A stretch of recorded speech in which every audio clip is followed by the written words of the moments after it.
name's Matt Englund and I work in the Securitor and Licensee Select business, part of the BT Advice business.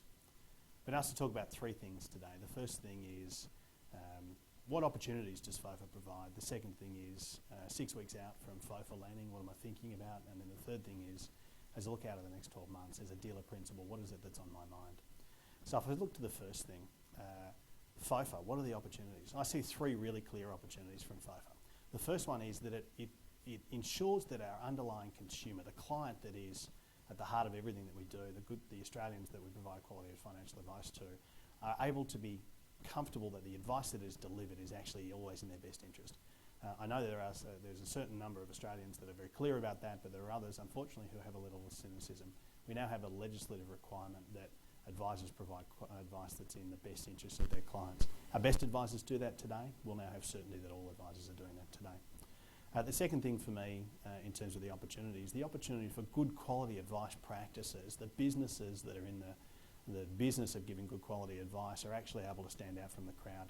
This removes any of the noise that distracts from the great work that those businesses do. So from my perspective, it's a great opportunity for those businesses to stand up and be proud of the work that they do every day.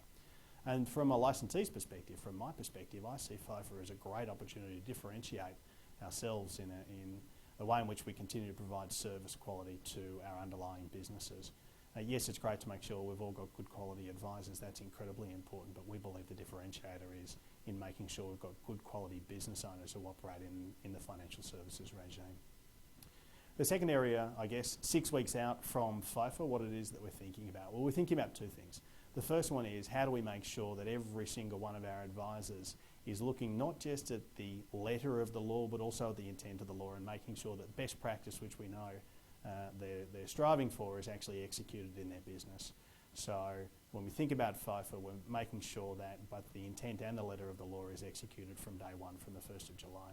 The second thing we're thinking about is the operational execution of FDS.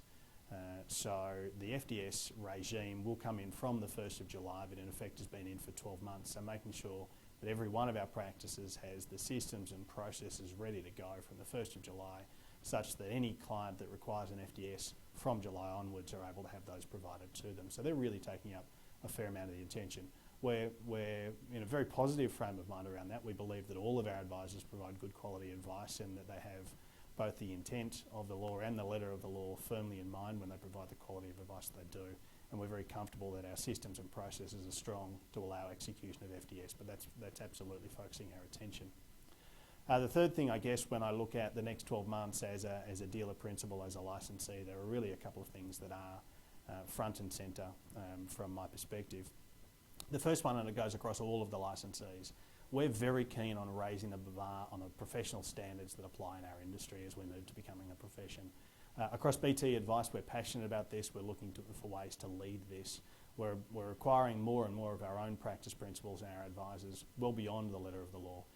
We want to make sure that as we move to becoming a profession, we're leading edge in this stuff, and that the good quality advice that we're delivered is supported by the education standards and professional standards that we know exist in the industry today. The second thing from my perspective, as we think about what it is over the next 12 months, we're making sure that the first 12 months of FoFA is seamless for our practice principals, for the advisors in our business, and importantly for the clients that we serve every day. So making sure, again, that both the letter of the law and the intent of the law is executed in a way that supports the provision of good quality financial advice to more Australians. And the third thing, as we think about FoFA over the next 12 months, is ensuring that as a dealer principal, we continue to provide the services that are required to support good quality financial advice businesses. Business owners who are in the business of providing good quality financial advice, as well as the advisors who are there to provide that advice to more Australians. So making sure that the service value proposition of a group like Securitor and Licensee Select continues to be at the forefront of the service delivery in our industry. We've got very strong NPS. We're very comfortable with the services we provide, and we're looking to make sure we continue to do that.